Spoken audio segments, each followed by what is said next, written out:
Patah hati jangan dianggap sepele, bisa punya efek seperti orang kecanduan. Halo semuanya, nama saya Michael, selamat datang di channel saya, Sikutu Buku.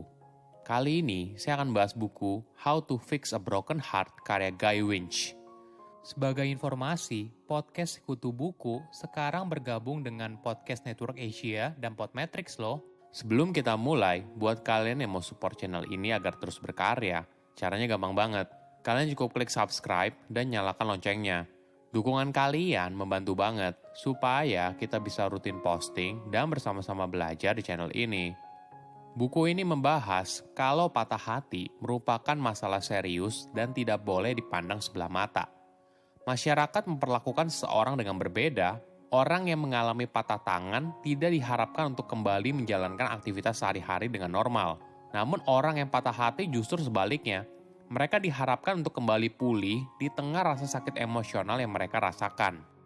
Patah hati bisa saja terjadi dalam hal romansa atau karena kabar duka, seperti kehilangan orang yang dicintai atau hewan peliharaan. Hati kita mungkin saja terluka, namun kita bisa memperbaikinya dengan mulai menerima kenyataan ini dan tidak memandangnya sebelah mata. Saya merangkumnya menjadi 3 hal penting dari buku ini. Pertama, patah hati jangan dianggap sepele. Setiap orang pasti pernah merasakan patah hati di sepanjang hidupnya. Untuk bisa keluar dari situasi tersebut, membutuhkan waktu dan dukungan dari teman, keluarga, atau lingkungan sekitar. Masyarakat biasanya punya rasa simpati yang besar ketika seorang bercerai atau kehilangan orang yang dicintai. Namun perlakuan berbeda ketika seseorang putus dengan pacarnya, ditolak cintanya, atau kehilangan hewan peliharaan. Ini merupakan masalah serius. Tanpa mengakui adanya rasa sakit di dalam hati, maka proses penyembuhannya akan semakin sulit. Pernah nggak, ketika kamu putus, ada orang yang menyepelekan sambil bilang, "Udahlah, baru pacaran doang, move on dong." Hanya karena kamu pacaran atau seekor anjing hanya hewan peliharaan, bukan berarti kamu tidak bersedih. Rasa sakit yang kamu rasakan juga sangat nyata. Bagi yang belum tahu, ada yang namanya broken heart syndrome atau dikenal sebagai sindrom patah hati. Hal ini merupakan salah satu penyakit jantung yang sifatnya sementara. Kondisi ini bisa terjadi karena situasi yang menyebabkan stres hingga membuat kamu menjadi emosional.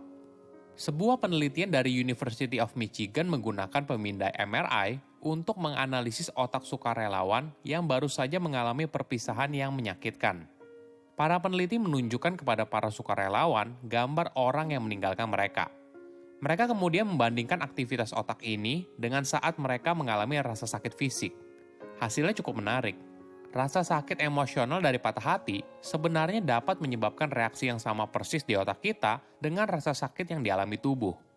Para sukarelawan menggambarkan rasa sakit itu sebagai rasa sakit yang tidak tertahankan.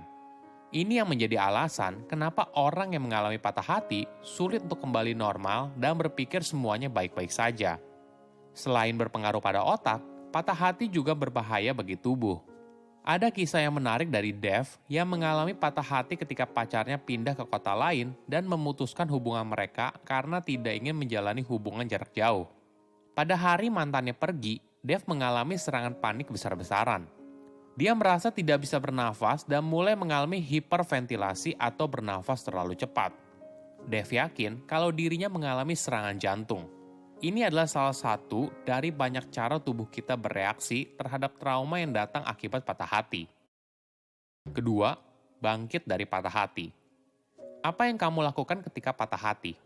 Kebanyakan orang melakukan 2 hal, menyalahkan orang lain atau menyalahkan diri sendiri.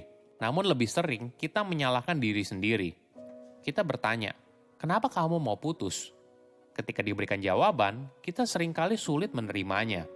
Kita jadi bertanya terus-menerus apa yang salah atau apa yang bisa saya lakukan untuk memperbaikinya.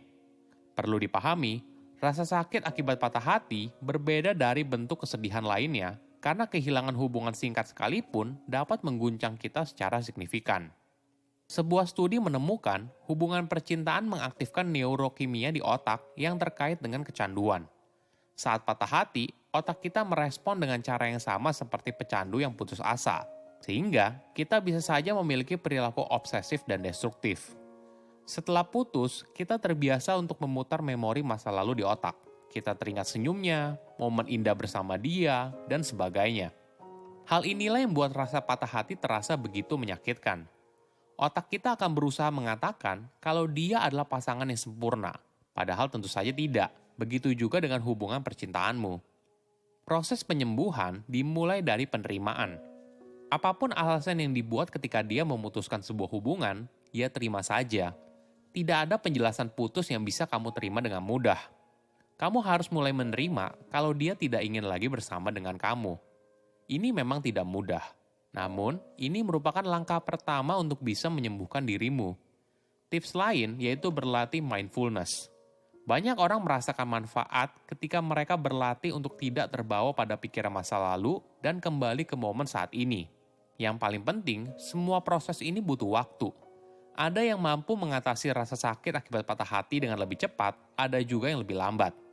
Tidak ada yang salah dari semua itu karena setiap orang butuh waktu sembuh yang berbeda. Ketiga, kehilangan hewan peliharaan jangan dianggap sepele. Masyarakat cenderung tidak menganggap serius patah hati yang dialami seseorang, apalagi bila hewan peliharaannya menghilang atau meninggal. Beberapa orang sangat mencintai hewan peliharaannya, memperlakukannya dengan baik, dan menghabiskan waktu bertahun-tahun bersama mereka. Bagi sebagian orang, hewan peliharaan sudah dianggap sebagai bagian dari anggota keluarganya, meskipun mereka bukan manusia. Namun, ketika seseorang kehilangan hewan peliharaan, masyarakat memperlakukan kesedihan tersebut sebelah mata karena hewan bukan manusia. Dukungan orang sekitar berbeda ketika seseorang kehilangan anggota keluarga dibandingkan saat kehilangan hewan peliharaan. Ini yang kadang masyarakat lupa. Rasa sakit yang dialami oleh orang tersebut sama kuatnya, atau bahkan mungkin lebih kuat, tergantung ikatan antara manusia dan hewan tersebut. Kurangnya rasa empati terkadang berujung pada kejengkelan yang dialami oleh orang yang berduka.